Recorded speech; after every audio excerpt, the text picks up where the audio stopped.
Thank you. Thank you. That was what was wrong.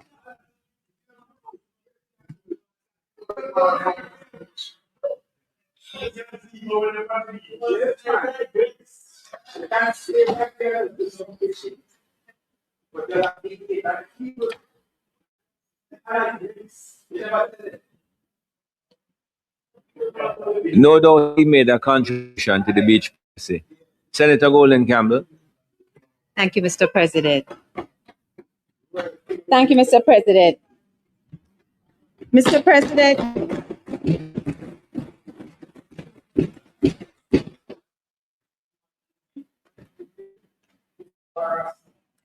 Mr. President, you know, I was sitting thinking, wondering or not my opposition colleagues understand the difference between hearing and listening. Hearing is that involuntary process where sounds are detected. Listening requires you to focus and analyze and understand and interpret what you're hearing. And that came into my mind, Mr. President, because the rhetoric that I've heard this afternoon seems so far from the budget presentations that the Minister of Finance and the Prime Minister gave, and certainly from the vision that was laid out and the numbers in that yellow book, so much so that I couldn't understand. I heard statements, and this was actually said, look back in Hansard. One of the opposition members actually said, hospitals have no beds. No beds. That was a statement, okay? Nor water for the patients. Now, I don't have a difficulty, Mr. President, when we come here and we raise challenges and concerns that our people may be experiencing. That is really one of our responsibilities in this chamber. But it does not serve our people for us to come here and simply because of political scoring, we make such extreme and untrue remarks that it does not assist us as a nation to really grapple with and analyze the problems that we are facing and come to consensus and solutions for our people. So I've been quite disappointed, Mr. President, in the approach that I've heard taken today.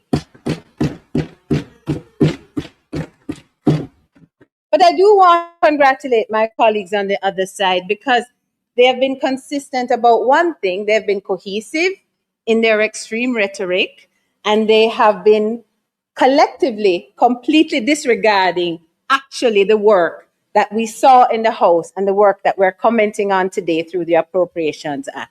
That has been consistent. So for consistency, I give you an A. Mr. President, I want to be quick. I did not time my presentation. I'm not sure how long it is, but I am going to observe your rules as I usually try to. We are today, Mr. President, no doubt at a time when Jamaica is on a firmer economic foundation than it has been in decades. There's no amount of rhetoric that can deny that fact. The careful stewardship of our economy led by our Prime Minister and his team has yielded stability in our fiscal accounts, in our debt trajectory, and stability in our macroeconomic framework. But Mr. President, I'm going to attempt to give an honest view of how I have analyzed 2 points made in the House during the budget presentation and reflecting, Lambert, I never interrupt you, you know. Mr. President, stability, though achieved, is not the summit. I'm not going to get involved in this because you refer to Senator Brown as Lambert, as if there was some special relationship. There is a relationship, Mr. So, President. Mr. Brown, Senator Brown, will you please allow the senator? I claim back my time, Mr. President. I claim back my time. Mr. President, stability is not the summit, it's the base camp. And the Prime Minister said it another way in his contribution in the House of Representatives when he said resilience is not a destination and we must now move from resilience to resurgence. For too long, Mr. President, Jamaica has grappled with low productivity growth.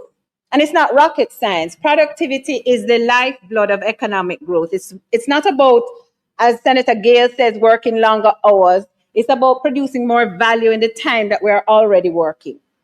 And so, Mr. President, it was clear that the Prime Minister is seized with this and is seized with the fact that there needs to be significant improvement in our productivity for us to move from resilience to resurgence. Today, Mr. President, I want to speak directly to my public sector colleagues. And I say colleagues because I've had the privilege to work with many of them in dealing with disciplinary proceedings in the public sector as a member of disciplinary panels. I've represented small businesses who engage with the public sector, whether as bidders on government projects or as applicants seeking approvals for license and permits. And I've also worked in the service itself to support the delivery of government policy and programs. And of course, like everyone else, I have engaged with them as a citizen accessing government services. I've met many diligent, bright, and dedicated public servants, but I regret to say that the standards of work and the productivity levels across the service are inconsistent. Houston, we have a problem. And that problem must be acknowledged and confronted respectfully and in the interest of all concerned and ultimately our great nation. So my colleague across the aisle, Senator Tomlinson, also recognizes the need for performance management framework. That's not new. It's something that we have been discussing within and outside of government for some time. Too often, Mr. President, the progress of a matter through the system relies on the diligence and the conscientiousness and the conscience of a particular public sector worker delivering the service rather than on systems, controls, and performance standards that enhance productivity and encourage efficiency. I share some actual examples when engaging with the public service system, Mr. President. In one case, an overseas company who came to Jamaica sought to invest by constructing an R&D facility to conduct research into some of our native plant materials. They required a permit from the Ministry of Health, and we wrote to inquire what was the process of application for that permit because it wasn't clear in the legislation. Several times we sent emails to follow up, and when we eventually got a return call or several attempts at contacting the public officer responsible, the officer and making making remarks to the officer that the response time had been lacking. The officer actually inquired of me what I thought was a reasonable amount of time before correspondence was responded to. At that point, we had waited about 4 to 5 weeks.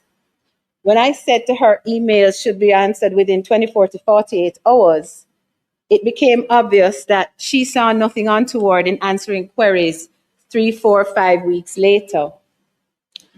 In this example, Mr. President, the company became so frustrated with the undue delays that after putting almost $800,000 in the ground into the construction of the facility, projected to cost $2.4 million, they tore down the construction, sold the scrap for $25,000 and left Jamaica to set up facilities in another jurisdiction. Another example, Mr. President, in the administration of the procurement process, and again, I want to be clear, this is not a political issue. It's a national issue, and it's something we have to talk about. A small business supplier of goods and services responds to a request for proposals from a ministry. The deadline for bid submissions passed, and the bid validity period is about to expire. The ministry writes and asks the bidders to extend the bid validity period, but gives no reason why. The bidders, of course, feel compelled to agree because, after all, what is the option available to them? It's agree for the extension or remove themselves from the process. The ministry makes two other requests, in essence, delaying the procurement process for an additional 3 months with no explanation as to why. I don't think, Mr. President, that I need to outline the impact on a small company of being in limbo because of unexplained delays by a procuring entity. Did they need additional time to assess the bid? Did people simply not engage the process of assessment in a timely way? We don't know. Mr. President, it is true that the conversation around productivity requires us to assess the tools that are provided for our public sector workers to deliver on their mandate efficiently. So when Prime Minister said in his contribution last week that it's not a judgment on our workers, but rather a diagnosis of our economic structures, I join him in that. But I go further, and I want to have an earnest conversation with my Jamaican family on the matter. I know as a business owner that part of ensuring productivity and efficiency is providing the tools to my team to do the work in the most optimal way. But I also know that it requires that I inspire a thinking and an approach in my team members so that they become more invested in the success of their efforts, and so that they are themselves motivated to ensure that at all times they are maximizing their productivity and efficiency, and our clients are served well and served quickly. Mr. President, our people are industrious, our entrepreneurs are innovative, but we have to move them towards a system that does not constrain them, that does not constrain their potential. If we are being honest with ourselves, this is sometimes compounded with the individual approach of some public servants that fails to make the connection between their diligence and efficiency and successful outcomes for the Jamaican people. Mr. President, what I'm asking for is a national conversation, because while the government seeks to leverage the economic stability that we have achieved, we as citizens, as public sector workers, must also review our own approach to work and to the delivery of better outcomes for our people. I resist, Mr. President, the urge to make specific recommendations, because what I am hoping for today is really to deliver an impassioned plea to those responsible for the administration of our public services, from permanent secretaries to chief technical directors, to the lower levels of staff and the workers at the very bottom of the chain of command. Your productivity matters. Your diligence matters. And as Senator Duncan said earlier, these are matters that we must address as a nation in an unbiased and sober way. If we are to realize the vision articulated by the Prime Minister, we must embed productivity at the center of our economic strategy, but we must own it personally. We, every single one of us, not just government, every single one of us. Mr. President, I turn to the issue of growth and empowerment of the micro, small, and medium enterprises, our MSMEs, and one of my favorite groups of business people. These enterprises are the backbone of our economy. They represent the entrepreneurial spirit of our people. They create jobs, they sustain families, and they drive community-level development. Yet, despite their importance, they continue to face significant challenges. Access to finance remains a persistent hurdle. Many small businesses struggle to secure the capital necessary to grow. It is for this reason, Mr. President, that I laud the government's efforts to support the recovery of the MSME community through DBJ by providing $3 billion for the Development Bank of Jamaica's M5 Business Recovery Program, intended to accelerate economic recovery and strengthen resilience. The implementation of the public procurement set-asides framework so that portions of government procurement can be reserved for Jamaican suppliers, especially micro-enterprises with revenues under 15 million and small enterprises with revenues between 15 million and 75 million, is a significant step in the right direction. I celebrate too, Mr. President, the government's efforts to not just set aside the portion of government procurement for MSMEs, and this is significant, but also to work with them to help them to understand compliance and how to compete for government contracts. Mr. President, just yesterday, I know Senator Hill may have mentioned it, and if he didn't, I'm sure he would. There was a public meeting held to prepare entrepreneurs for government contracting, including how to qualify, register, and comply with the protocols established under the procurement system.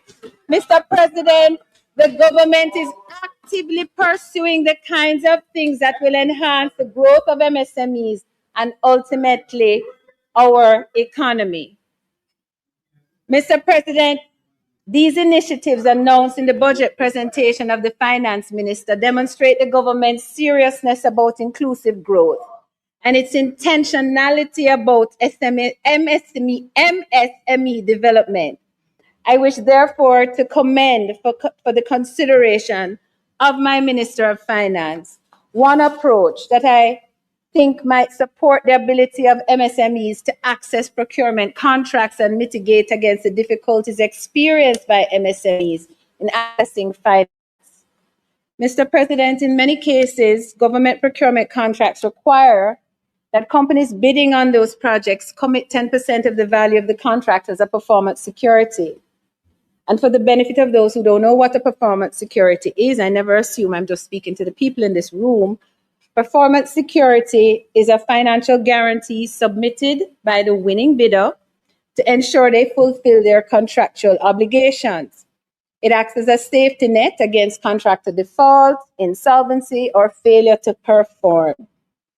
And while it provides a safety net to the government procuring entity, it can also be burdensome and limit the ability of MSMEs to access government projects. So in relation to the set aside for MSMEs, and I'm specifically talking now about MSMEs, I want to submit for consideration an adjustment in the requirement for MSMEs to provide performance security. It's something I acknowledge must be considered very carefully, Mr. President. It can't be, right across the board in every circumstance, because it does, in fact, lower the risk of bidders when they default.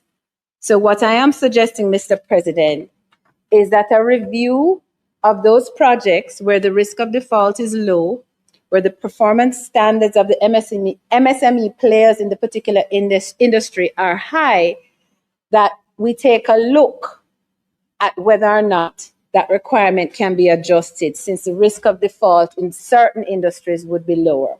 I would not, for example, suggest that this is an initiative that is appropriate for road projects and road constructions, because the standards of performance in that industry have been notoriously inconsistent. And we have heard Minister Morgan on a number of occasions talking about the default of some contractors and what has been put in place to recover them when they have constructed the road properly. However, where appropriate, when the risk analysis is done, it could go a far way to ensuring the likelihood that MSMEs are able to take advantage of the set-aside framework. Whether the requirement for performance security is removed, lowered, or adjusted for delivery over a period of time during the duration of the contract are some of the options that we can explore and consider for the appropriate selected sectors. Mr. President, when MSMEs thrive, communities thrive. When communities thrive, the nation prospers. Economic transformation is not an accidental process, and nobody knows that better than the Andrew Holness-led administration. The government, led by Prime Minister Dr. Andrew Holness, has been deliberate, they have been disciplined, and most important, visionary in their stewardship.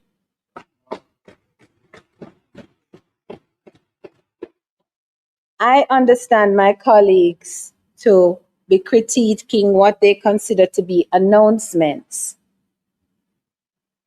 I say to you that what you got was a vision map of where we are to go.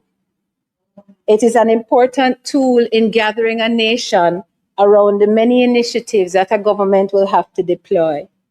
It is an important tool in bringing a country together under a common plan, a common intent, and a common goal. Mr. President, it is very different from the kind of stoking of divisiveness that I heard this morning in the contributions that were levied on the opposition benches. This Appropriations Act 2026 and the vision laid out by Prime Minister Andrew Holness set out a clear and compelling pathway to prosperity and the national resurgence we aspire to. Let me emphasize this, Mr. President. The government has led good progress to this point of stability. But I say to my fellow citizens, I say to my Jamaican family, that it is an all of us approach. We all, not just the government, must move forward. We all includes the citizens, the churches, civil society groups, the opposition, and government. Each one of us must move forward with purpose, with urgency, and with clarity, from stability to high levels of productivity, to growth, and to shared prosperity. And Mr. President, my impassioned plea today is that we all rise to that responsibility. May it please you.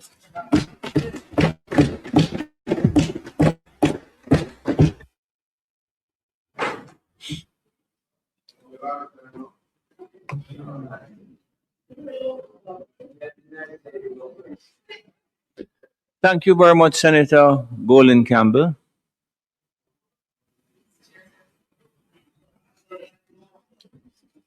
Senator Anderson, you could just move down and then you just activate both.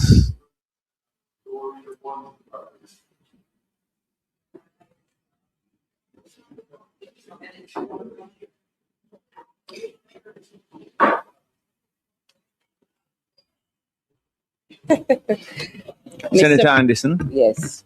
Mr. President. 1 minute, 1 minute. Senator Anderson. Oh, I never clap me, clap.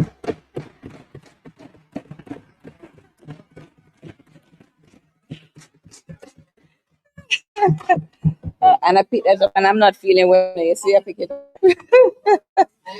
All right. Yes, Mr. President, I rise to make my contribution to the debate on the appropriations bill. No, I'm not today, actually. But I thought it important to be here, Mr. President.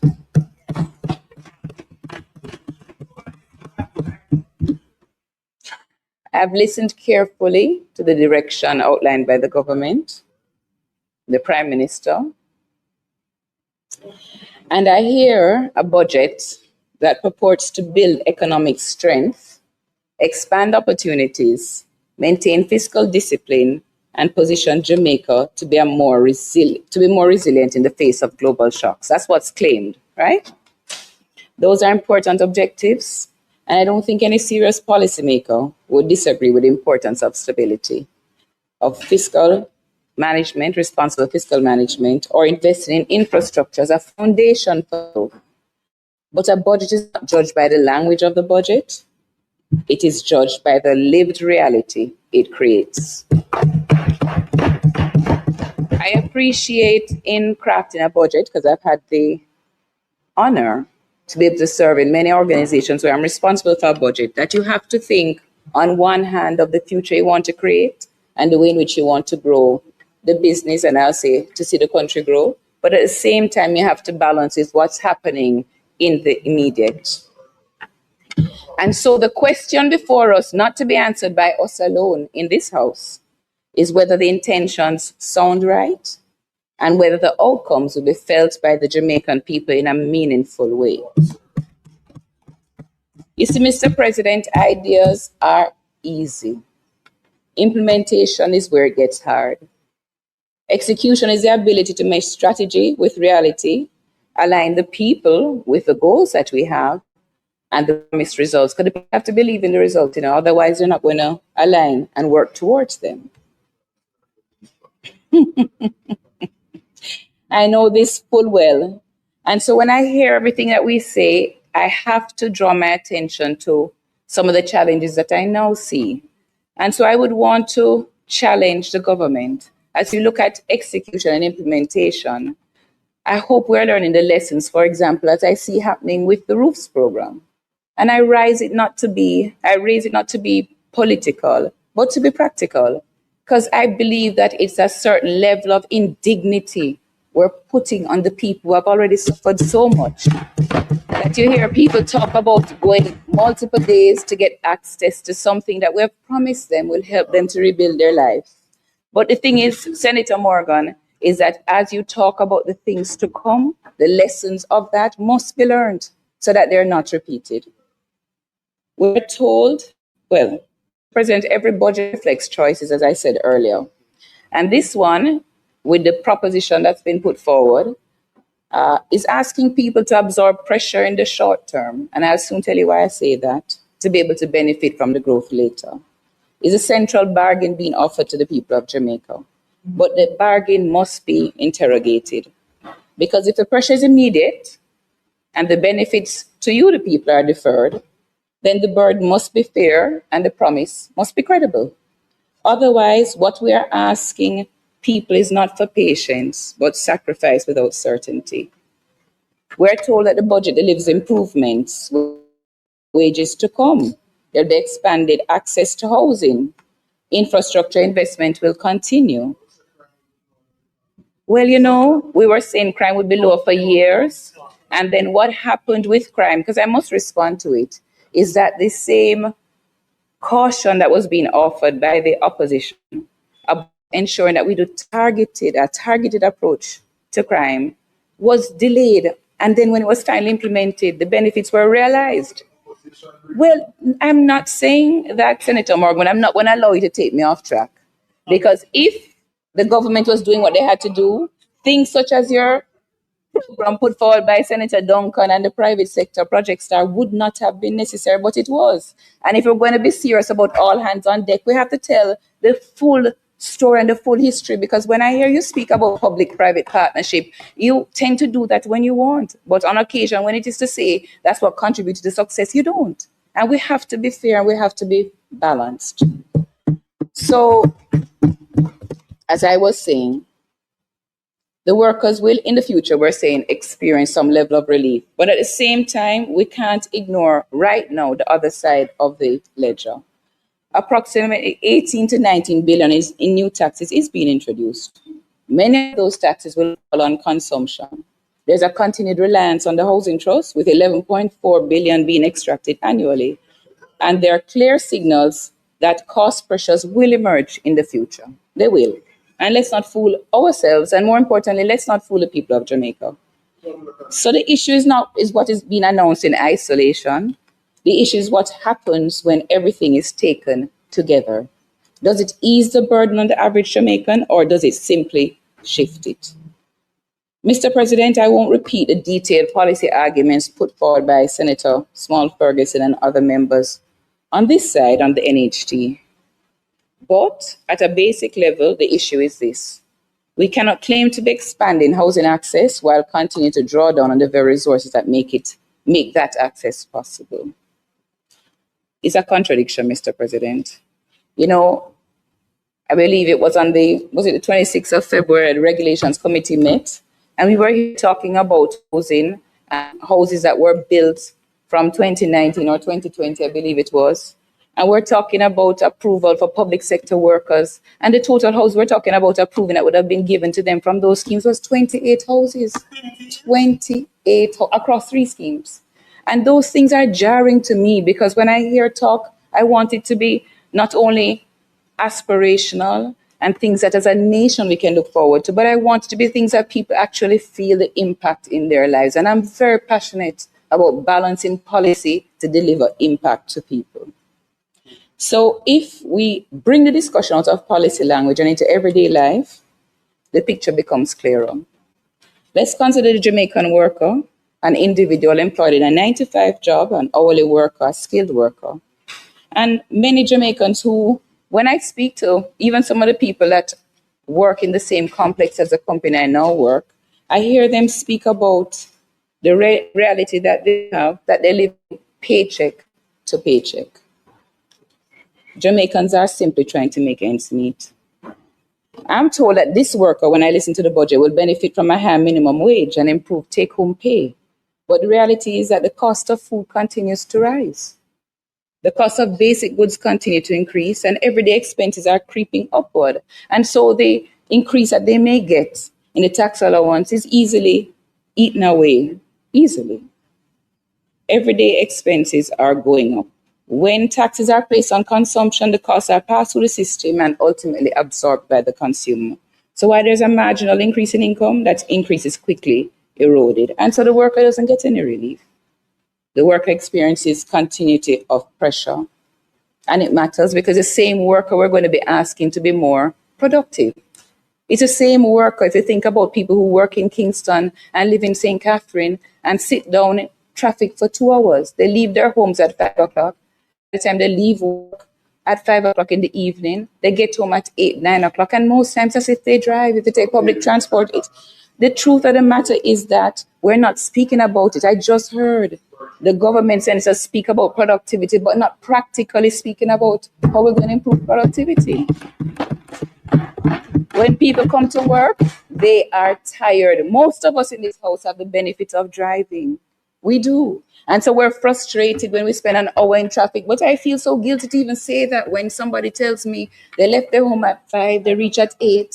They leave work at 5 and they reach home at 10, just in time to empty the child's school bag, pack it for the next day, wake up the child at 4 to get ready. I mean, we can do better. So productivity must address transportation. Same tension exists in the area of housing. We're told access is being expanded, allocations for young people, support for deposits, which I welcome, improvements in loan access, which I welcome. But when a young Jamaican looks at the housing market right now and see the price moving from 9 million to 15 to 23, they can't think it's possible to buy a house. When I I like to be around young people, keeps me young. And when I'm around them and they tell me that, why would I try to buy a house? It's outside of my reach. So what they do instead, they say they want a pretty flashy car, they can get a loan. Don't make sense to buy a house because they can't afford to buy the house. No, it's an average young people. The flashy cars they're talking about now is a Toyota. It's not a big flashy car, it's a Toyota. They're saying they're going to go to a party. And I say, why are you going to spend so much money on a party? And they say, because that's the best way to get enjoyment when you look at everything they're contending with on a day-to-day basis. So the productivity, the transportation, the hope of home ownership is not there. It's real. Senator Morgan, I speak to every young child the way I speak to my sons. The same I want for them, I want for every Jamaican child.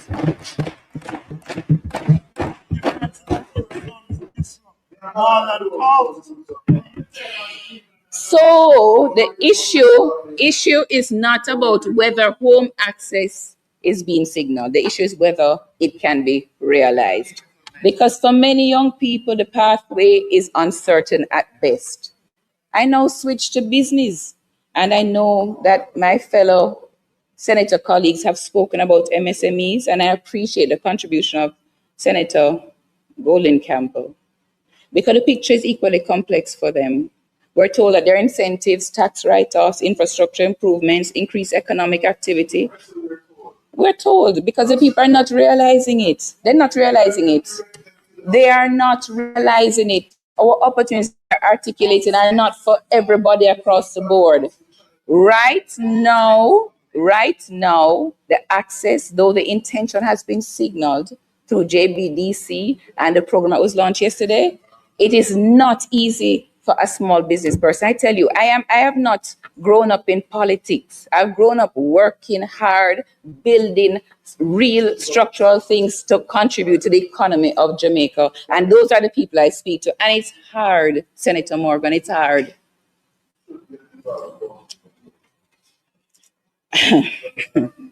Oh my gosh. But back to the real conditions that businesses are operating in. The consumption tax are going to reduce discretionary spending, so people are going to spend less with those MSMEs. And their operating costs will continue to rise, but we don't yet have a solution for energy costs. And so while there may be opportunities for growth and they can access, there's also increased pressure to remain viable. It's real for them. Many businesses, especially the small and micro, the challenge is not expansion, it is survival. And this brings us to the broader issue of the credibility of the growth assumptions that underpin the budget. Because at its core, the budget rests on the belief that economic growth will come and that it will be sufficient to offset the pressures being introduced. But over the last decade, Jamaica's economy has grown at an average rate of 0.8% per year.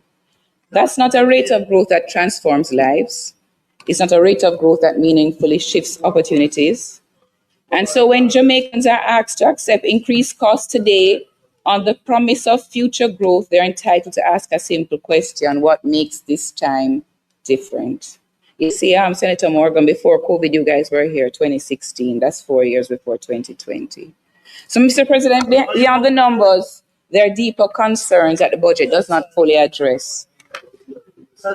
If you are a hurricane-affected household that Senator Bernard spoke to, you're trying to rebuild, do you see yourself in the framework that was announced? It was 30 billion towards hurricane relief. Do you see yourself? Do you feel that you've recovered and you're now ready for resilience? You see that? If you're a pensioner, does the budget improve your ability to meet your basic? My water. If global oil prices rise, where are the buffers to protect the most vulnerable? If remittance inflows decline, what domestic mechanisms are in place to compensate? If we require healthcare, Mr. President, how will an already strained system respond, especially in light of recent developments? Thank you. Thank you. If you're a farmer, are you being protected from the impact of imports? You know, I saw so many. Yeah, but I saw, so many. I think it was 3 stories in the last 2 weeks about farmers and the glut of what they have produced on the market. And I'm thinking, as a country, we owe those people something, we really do. It is a promise to come until I see it. Until I see it, roofs is in my head. If you are a producer, how are you being supported to meaningfully expand exports? These are not peripheral issues. They go to the heart of economic resilience and national development. So, Minister Hill, and I think Senator Duncan spoke about regional business development, correct? It was, as you said, that you're looking at it not in terms of parishes and the central, but regional, right? And so I want to put forward a suggestion around some assets that an asset that you have that is not being properly utilized. And I think in the Standing Finance Committee, the opposition spokesperson, industry and investment may have asked about it. And that is our postal agencies, which now are dying or dead, right? All right, so we know that Jamaica is a part of our global postal network through international treaty, yet the assets remain limited and outdated. At a time when global commerce is increasingly driven by logistics and last mile delivery, we're not leveraging this infrastructure. We see that quite a few private sector entities have invested in warehousing, and that's good, but the government has a part to play as it relates to policy and enabling our MSMEs. And so I know that private couriers are expanding the service for last mile delivery, but this is primarily in urban centers, and they leave the rural Jamaica mostly underserved. It's not a gap, it's an opportunity. So as you think about the build out, all right, you to consider a system. Those post offices are transformed into hubs for e-commerce and logistics. In the budget, I heard it being spoken about to use for needs. I'm suggesting that we go a step further. I want MSMEs to be able to access support, because remember, the postal agencies would have expertise gained over time in documentation, export facilitation. And so I want the government to enable exports for MSMEs and not just talk of the exports. Allow small businesses to move goods more efficiently, reach wider markets, earn foreign exchange. So imagine that people who are producing pieces of clothing or artwork that we have, imagine them being able to go on Pinterest or those things and advertise their wares and being able to go to the post office and have those shipped across. They will earn FX dollars. They don't have to think of their market as only what's in their community locally. But that can only happen. But right now they have to travel very far to go and drop those packages off. That can happen if we look at how we use those assets.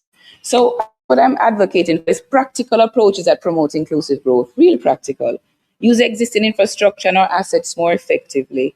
Create real pathways for participation and ensure growth is not confined to a few, but accessible to many, to many. Mr. President, I also must put back on the table the proposal raised by the opposition spokesperson on finance that I hear Senator Morgan speaking so much about. It was the implementation of e-invoicing, listen to me, as a means of improving tax compliance and closing revenue leakages.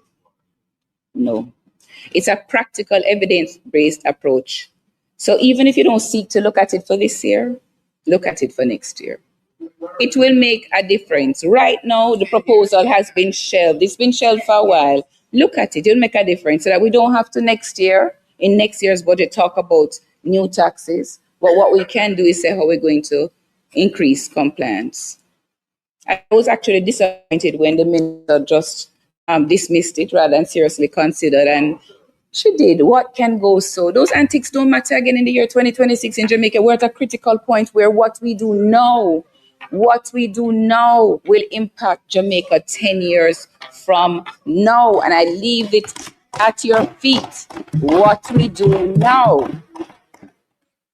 We can't rely on measures that place additional pressure on our population only.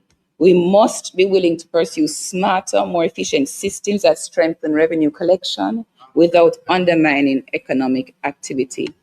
Mr. President, in closing, I would say that people need a sense of hope. People need a sense of hope, not a distant, abstract hope, but a grounded, tangible hope that they can see how their lives can improve. The young people, we don't want them to leave Jamaica. Whether they were leaving Jamaica 30 years ago or now, it matters not. Now we don't want them to, because we need their power to build a job of the future. They need to see that there's a pathway to employment, that there's a space for small businesses to grow, to earn and to build, and to participate meaningfully in the economy. And they need to feel that the future is not something they must wait for indefinitely, but something that is actively created. My children had the benefit of being away at university, and right now they don't want to come back. And I want to say at Jamaica that they want to come back too. Because ultimately, the standard by which the budget will be judged, doesn't matter what we say in here, it will be judged by not the promises, but what it delivers. If it pleases you, Mr. President. Thank you very much, Senator Anderson.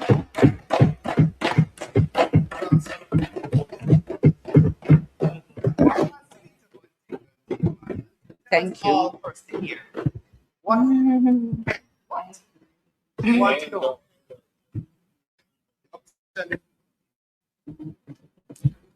Senator